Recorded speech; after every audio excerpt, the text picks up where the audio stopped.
Poly ఎంబ్రియాని. So ఇక్కడ ఏంటంటే current some more than one embryo in the seed is known as polyembryony. అంటే ఒకటి కంటే ఎక్కువగా ఉంటే ఏంటంటే దీన్ని పాలీ ఎంబ్రియాన్ అంటే. పాలీ ఎంబ్రియాన్ ఏంటంటే క్వైట్ కామన్ ఇన్ కొనిఫెరస్లో చాలా సాధారణంగా జరిగే ఫినామినా అనమాట ఇది. సో ఇదే కాకుండా ఏంటంటే డైకాట్ మోనోకాయిట్లో కూడా యాంజియోస్పెర్మ్స్లో కూడా అవి ఎగ్జిబిట్ చేస్తాయి అనమాట. Usually two main polyembryonies are there.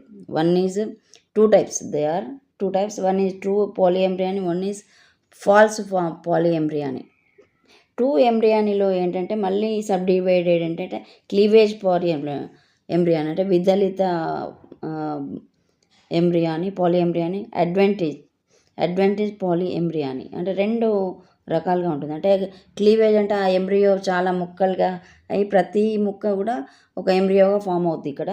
అదేంటంటే ఇంకోటి ఏంటంటే అడ్వాంటివ్ అంటే పక్కల నుండి పార్శ్వంగా అనేక ఒకేసారి ఇరు పక్కల నుండి చాలా ఎంబ్రియోస్ ఫామ్ అవుతాయి అన్నమాట. అవి ఒక దాని నుండి దాని పక్క నుండి అనేక, దాన్ని అడ్వాంటేజెస్ అంటారు అనమాట. అంటే ఎంబ్రియో అవతల న్యూసెల్లస్ ఉంటుంది కదా, అక్కడ అంతా చాలా న్యూసెల్లస్ ఉంటుంది. అక్కడ అవుట్ సైడ్ ఎంబ్రియో అవుట్ సైడ్లో న్యూసెల్లస్ ఉంటుంది. ఒక్కొక్క దాని నుండి ఒక్కొక్క ఎంబ్రియో శాక్ ఫామ్ అవుతుంది అనమాట.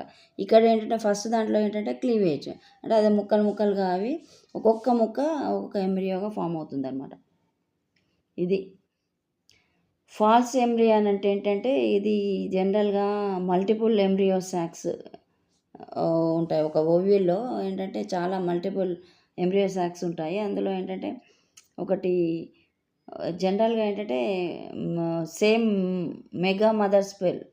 మెగాస్పోర్ మదర్ సెల్ ఉంటుంది కదా, అక్కడ నుండి ఎంఎంసి నుండి ఏంటంటే కొన్ని ఏంటంటే ఫాల్స్ ఎంబ్రియాన్ ఏంటంటే ఒకటే సేమ్ మెగాస్పోర్ మదర్ సెల్ నుండి ఫామ్ అవుతాయి. ఒక్కోసారి ఏంటంటే చాలా మెగాస్పోర్ మదర్ సెల్స్ ఉంటాయి. ఒక్కోసారి అన్ని న్యూసెల్లస్ నుండి ఫామ్ అవుతాయి. దాన్ని ఎపోస్పోరి అంటారు. అంటే ఈ 3 రకాలుగా జరుగుతుంది అనమాట పాలీ ఎంబ్రియాని. కల్చర్లో ప్లాంట్ బ్రీడింగ్లో చాలా యూస్ఫుల్ అవుతుంది. ఎందుకంటే షార్ట్ టైంలో చాలా ఒకేసారి ఎంబ్రియో శాక్ నుండి చాలా ఎంబ్రియోస్ వస్తాయి, ఎంబ్రియోస్ నుండి ప్లాంట్స్ వస్తాయి. ఇది చాలా ఇంపార్టెన్స్ అనమాట, చాలా great value in the horticulture.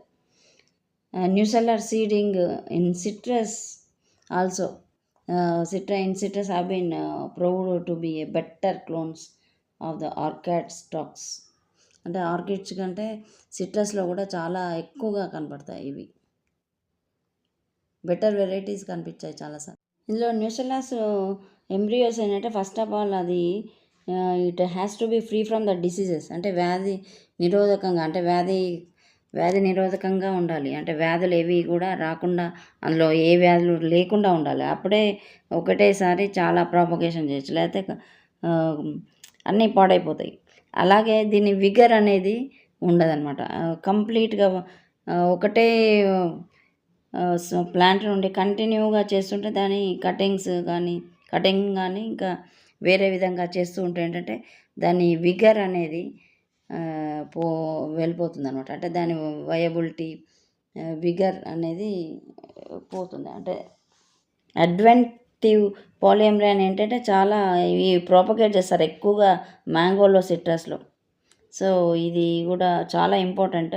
Genetically చాలా uniform seedlings in the fruit trees అంటే యూనిఫామ్గా ఇందులో వస్తాయన్నమాట. ఆప్లాయిడ్స్ నుండి హోమోజైగస్ డిప్లాయిడ్స్ను తయారు చేస్తాయి. ఎక్కువగా ఏంటంటే ఎగ్ సినర్జీస్ ద్వారా చేయొచ్చు.